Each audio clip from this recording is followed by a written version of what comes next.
Hi,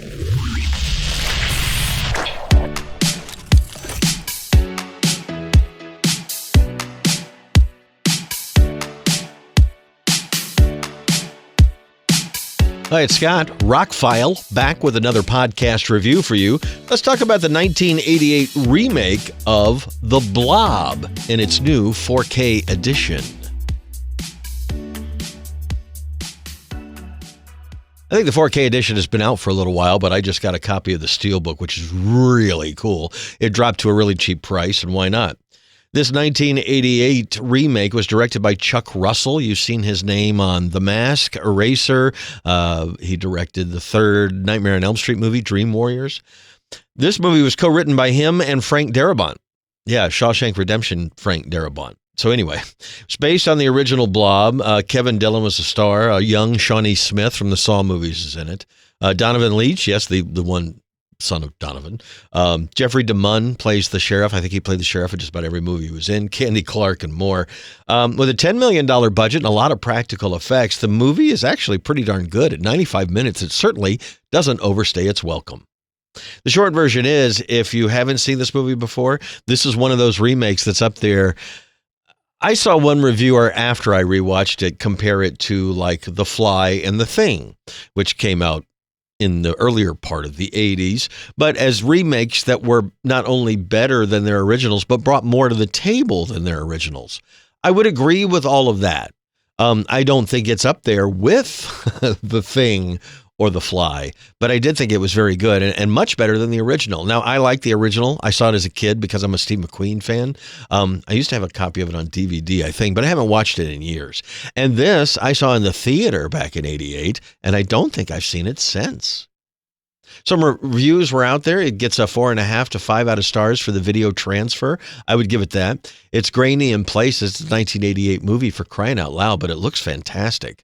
It's got a 5.1 mix, no new Dolby Atmos or anything like that, but it was really good, directional, and did feel like you were being enveloped from time to time. If you don't know much about it, it appears that this blob of goo comes from space and starts assimilating, eating everything. Not really assimilating, it just basically devours everything. It's kind of acidic, and it starts by getting on a person, and then that goes from there, and eventually it gets bigger and starts taking over buildings and things like that. The 50s movie was very interesting, a lot of practical effects, and for its time, it's really a fun watch.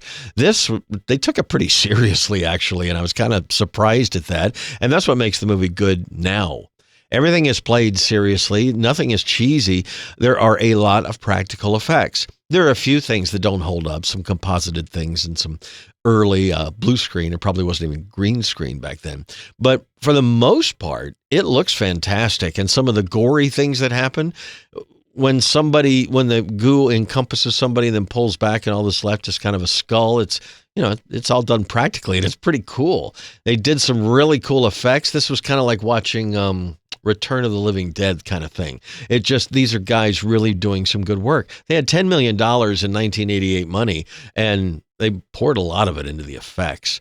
I started watching the extras. There's some fantastic... Shout Factory is up there with Arrow and some of the others. There's interviews with everybody involved. Everybody who's still around talked about this movie.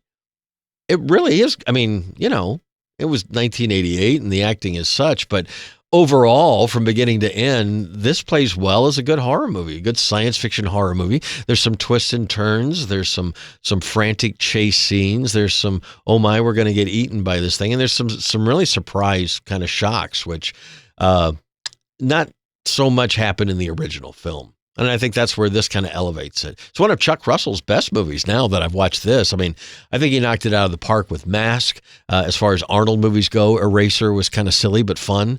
And Dream Warriors for the Nightmare on Elm Street movie. So Chuck Russell, most of his movies are in that fair to good. And I would put this in the good. The Blob, 1988 remake, available now in a Shout Factory 4K. There's also a Steelbook out there, and it was on sale for like $25, $26. It was definitely worth picking up because you get the 2 discs in there. The artwork is shiny and cool and really won't show too many fingerprints. A matte design is what I prefer, but for a shiny and metallic design. It's really some nice artwork that goes across both panels. And on the inside, it's got a great shot as well. Plus, you get the 2 discs. Most of the extras are on the Blu-ray. There's a couple things on the 4K, but you're buying this, to upgrade the video, and I think it looks fantastic. HDR10, I didn't notice Dolby Vision. I think it was just HDR10, but it looked good. Specular highlights like sparks from things and flashlights and headlights and things like that. You could tell it was a 4K transfer. Not obviously very crispy. A lot of it is very soft, actually. But it looks very much like a 1988 film that, they were trying to make something big, and they really went for it, and it plays out well now. I would call it a good remake. Not quite The Thing, not quite The Fly, but yeah, as far as remake goes, not Invasion of the Body Snatchers either, but still a good remake. Check out The Blob from 1988. I would highly recommend the 4K edition that's available now.